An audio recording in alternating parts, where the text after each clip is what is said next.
Je suis, ouvrez les guillemets, je suis sans aucun doute le philosophe français vivant, le plus traduit, lu et commenté dans le monde.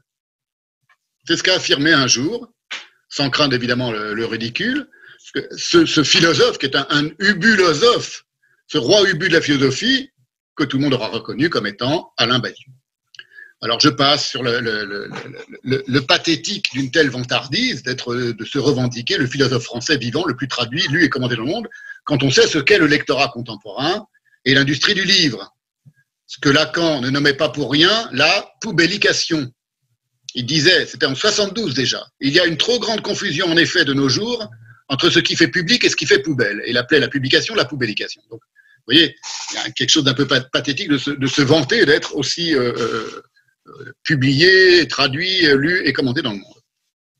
Et on comprend aussi pourquoi j'ai surnommé en 2006, dans ma postface de l'antisémitisme, Alain Badiou Aloysius Baudruche. C'était dans la seconde édition de l'antisémitisme, livre qui avait 20 ans déjà, dans la première édition datait de près de 20 ans, et où je revenais dans la postface sur les cas contemporains. Il est paru en 2006.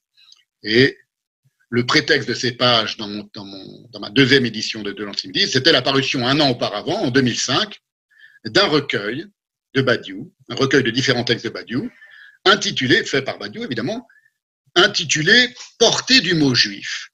Portée au pluriel, féminin pluriel, du mot juif entre guillemets, ça c'est dans le titre, et dans lequel Alain Badiou, dont j'avais jamais lu une ligne auparavant et dont je n'aurais certainement jamais lu aucune ligne s'il n'était pas venu piétiner mes plates-bandes au moment où je terminais la seconde édition d'un livre sur cette question de l'antisémitisme, Badiou d'une ignorance crasse concernant l'histoire, la culture, la religion, la spiritualité et la pensée juive, comme l'immense majorité de ses pairs intellectuels français, c'est quelque chose assez typique en France, n'hésite pas, dans son portée du mot juif, à délivrer ses outrecuidantes élucubrations concernant la question juive, entre guillemets, à l'abri, lui, de sa grande muraille de réponses. Et il commence d'ailleurs, dans Portée du mot juif, par réfuter l'expression question juive, c'est lui qui écrit, sous prétexte que la solution finale des nazis était censée y répondre. C'est quelque chose qui le travaillait depuis quelques années déjà, parce que dans son essai intitulé « L'éthique, essai sur la conscience du mal », qui date de 1993, Badiou postulait déjà, ouvrez les guillemets, c'est lui qui écrit ça, le nom, entre guillemets, de juif est une création politique nazie. Vous voyez, c'est quelque chose qui le tracassait. Ça, c'est son style, hein, c'est le style de Badiou, on va le voir longuement, on va l'examiner longuement, c'est-à-dire c'est un style qu'on pourrait qualifier d'axiomatique. C'est-à-dire qu'il assène, il assomme et il noie le poison. Voilà. Et ça donne parfois des phrases qui sont éberluantes. Je vais en citer quelques-unes, et je vais rappeler beaucoup de choses sur Badiou. Je pars du principe que vous n'avez jamais entendu parler d'Alain Badiou ou que vous ne savez rien sur Alain Badiou. Hein. Donc, pour ceux qui sont des choses qui sont sues, qui sont connues, tout ça, y compris le scandale qu'a provoqué en 2005 son livre Portée du mot juif, avec des accusations d'antisémitisme, etc. C'était un grand scandale, une polémique, mais bon, tout le monde n'en a pas entendu parler. Donc, je prends le temps de tout rappeler aujourd'hui. Voilà, donc ça c'est son style, synthétique, axiomatique, il pose un axiome, le nom de juif est une création politique nazie, d'accord ?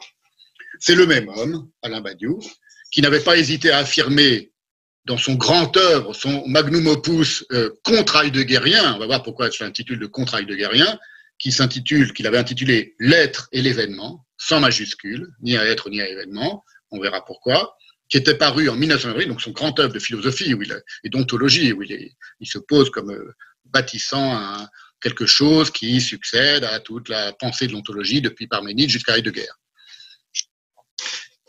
En 1988, même style axiomatique, qui assène, qui assomme et qui noie le poison, il disait, si ce sont les philosophes qui ont formulé la question de l'être, ce ne sont pas eux, mais les mathématiciens qui ont effectué la réponse à cette question.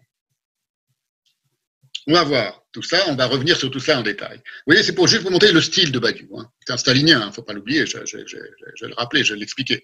Donc c'est un style comme ça, c'est tranchant stalinien. Alors lorsqu'il dit les philosophes, il faut comprendre, chez Badiou, je donne quelques éléments de comment fonctionne le Badiou et on va revenir sur tout ça en détail. Lorsqu'il dit les philosophes, il faut entendre le seul et unique Heidegger, entre guillemets, le nom propre Heidegger, qui de son propre aveu, il n'a jamais dissimulé, c'était par exemple dans la présentation qu'il fait de son séminaire sur Heidegger, il a consacré 1 an à un séminaire à Heidegger, c'est le nom de Heidegger, Obnubil Ubu Badiou, philosophe le plus lu et le plus traduit dans le monde.